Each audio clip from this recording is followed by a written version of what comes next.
Alright, so the main problem people have with the 35mm cameras is that they get to the end of the roll, and maybe it's because they used the Holga before where you don't have to wind the film back, but with a 35mm camera it's essential that you wind the film back into the cassette before you open the camera back. And man, this happens a lot. It just happened today and school isn't even going yet, really.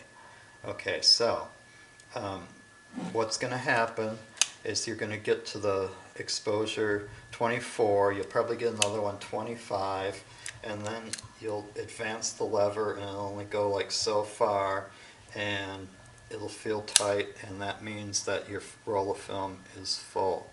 And if you're worried about it, I would just go to number 24 with the 24 exposure roll and then just wind it back into the cassette, because the person that I dealt with today actually tore the film off by yanking too hard on the advance once it was to the end.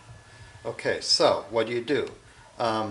It's different on several cameras, but what's the most popular configuration, and sometimes you'll want to look up a PDF of the manual for the camera you're using just to make sure you're doing it right.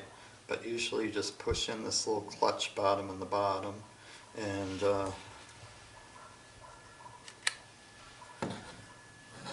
open up this crank, and you just turn this, and you kind of hear the film come off. It'll make this ticking sound when it's done, and then you're just ready to open up the camera, and then there's your film all on back in the cassette. Alright, so the next problem you're going to have is opening up the cassette. And we have a thing on the wall here that where you just put the bottom of the 35mm cassette on here, and then you yank really hard and then the bottom pops out. One thing that you might find easier is just using a bottle opener. Of course you don't want to open this up until you're in total darkness. I'm just demoing how you actually do this. So you have to really yank hard on that wall thing. Some people are okay with that. Some people don't like to yank so hard. The easier way is probably to use a bottle opener, and what you do is just get this into the kind of the light trap part of this, and then just kind of pull it off like a bottle cap, and it's off. And you have to be able to do that in the dark. So the best thing probably to do is to actually get this into position exactly where you want it, and then flick the light switch off. I actually use the same reels for the 35mm film as the 120 film. This here it's set up how you would use it for the Holga for the 120 film, and you actually just collapse it all the way in like that to use it with 35. But usually both configurations are laying down in this cabinet here. So even though you may have mastered the Holga 120 film, the 35mm film has a little different feel when you put it on here, so you want to make sure to practice this out in the light before you try to do it in the dark.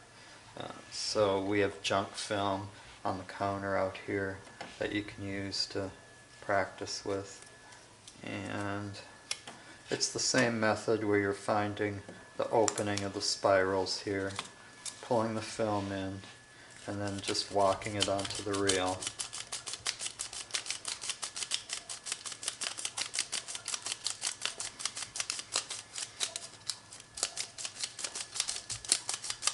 Till you get to the end, and then to get it off, you just pull it in and kind of bend it in, and you can pull it right off. Just processing one roll of 35mm film, we have this one stumpy tank that will do one roll and only use 300 milliliters of developer, and it has a stumpy little center post just like you do on the bigger tanks, which those bigger tanks will do 2 rolls. Otherwise everything's the same. Drop the funnel in, make sure it's clicked into place, and then it's light tight. The negative carriers for the 35mm film are on the wall here and labeled, and hopefully they stay sorted. everything else is pretty much the same as 120 film. Negative carrier goes in the same way. You probably, if you're making a fairly small enlargement, like 4 inches by 6 inches, you probably can use the same 80mm lens that you use with the Holga.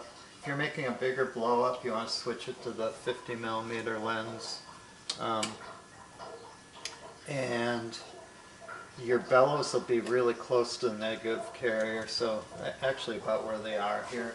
But if they're way down, again, you know, this might be where it was set up for the Holga on an 80mm lens. When you switch to a 50, you have to swing this thing around and then push this all the way up, and then you'll be able to focus the 50mm lens.